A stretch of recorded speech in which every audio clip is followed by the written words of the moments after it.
ঠাকুর শ্রী রামকৃষ্ণদেব বলেছেন, আসক্তি দুঃখের মূল কারণ।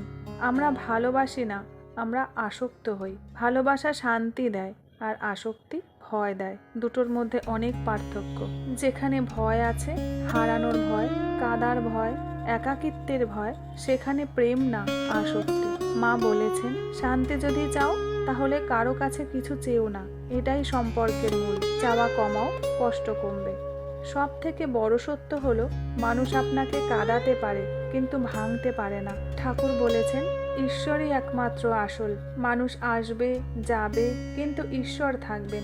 এই সত্য বুঝলেই সম্পর্ক কষ্ট দিতে পারবে না। তাহলে বন্ধুরা, যদি সম্পর্ক কাঁদায়, ঘৃণা করবেন না, ছেড়ে পালাবেন না, নিজেকে হারাবেন না, বরং বোঝার চেষ্টা করুন।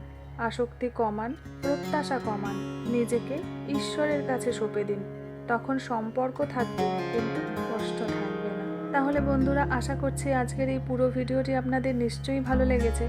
আর যদি ভালো লেগে থাকে, কমেন্ট সেকশনে আমাকে জানাতে কিন্তু ভুলবেন না। আর বন্ধুরা, ভিডিওটি ভালো লেগে থাকলে লাইক, শেয়ার, কমেন্টের অনুরোধ রইল।